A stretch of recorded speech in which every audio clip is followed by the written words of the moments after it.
I'm Ian Craig, Chief Executive of Sakhalin Energy. We're here in the south of Sakhalin, in Arneva Bay, with the heart of our project behind us, the LNG plant and the oil export terminal. And this is what most visitors see when they come to the island. But the story starts much further north, 800 kilometers north of here, where we have the oil and gas reservoirs. These reservoirs are not particularly unusual, apart from the size. They have about 4 billion barrels of oil equivalent. But they are in the northeast of the island, and there we have sea ice, moving sea ice for about 6 months of the year, which poses a real challenge for development. We have 3 oil and gas platforms in that vicinity. Each of them have to resist the loads from the moving ice and from seismic events that also happen in the same area. And they form the base for drilling the wells, which include the largest gas wells in Russia. But that sea ice movement prevents us from having normal oil and gas export activities using tankers. It's just not possible. So we elected to have the export point here in the south of the island. So the oil and gas goes from the platforms through subsea flow lines below the depth of ice scour onshore, where it goes through a processing facility. The condensate is stripped out from the gas, and the condensate is mixed with the oil. The oil goes down a 24-inch oil pipeline, the gas goes down a 48-inch gas line. To give you an idea of the scale of the pipeline system, if we were in the UK, this is the equivalent of having the platforms just offshore Aberdeen, the onshore pipeline starting in Dundee, and the LNG facility in London. The oil and the gas comes down here to the south of the island to the terminal behind me. The oil goes into storage tanks, 2 large 100 cubic meters each storage tanks, and then it goes to the tanker loading point out in the bay over my shoulder here. There we load the oil tankers, and they set sail for the various markets in the world. At peak production, we'll be producing about 150,000 barrels of oil a day, and that will give us roughly 100 oil tanker movements per year.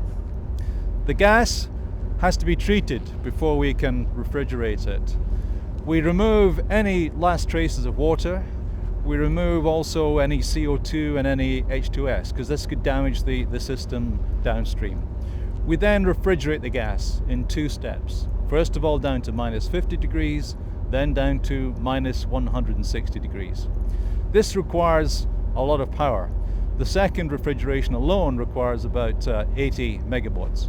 And here we get an advantage, because the colder the climate, the less power you need to generate the same volume of LNG.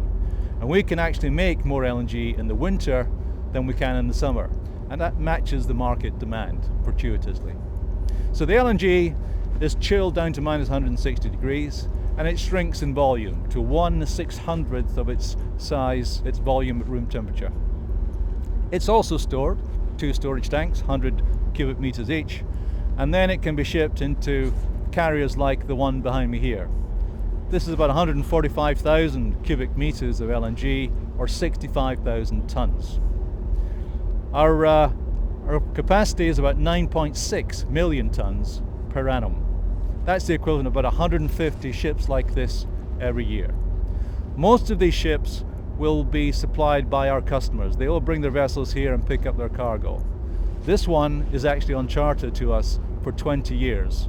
It's the first ever Russian LNG carrier operated by Sovcomflot on our behalf. So 150 ships a year LNG, 100 oil tankers from the oil terminal itself. This is going to be a very busy port, one of Russia's newest ports. When you see what's been achieved here over the years, it fills me with immense pride. It's the result of huge efforts by 25,000 people here at peak on the island, 45 different nationalities. And on a frontier project like this, you can never anticipate all the problems up front. You have to be able to adapt and learn in some areas as you go along. And that's what we've had to do here to overcome the challenges. We've been helped immensely by the strength of the joint venture. Gazprom with its tremendous onshore pipelines experience, Shell with its technology in LNG and offshore developments, and of course Mitsui and Mitsubishi with their huge knowledge of the LNG market. When you see it all coming here together, you realize just what it takes to develop projects such as this in this sort of environment. It's been very challenging, but also very, very satisfying. We're in a recession at the moment, but demand will pick up again, and the world will need more projects like this in order to meet that demand. And I like to think that what we've done here, this blend of national expertise and international resources, is perhaps a model for future projects like this.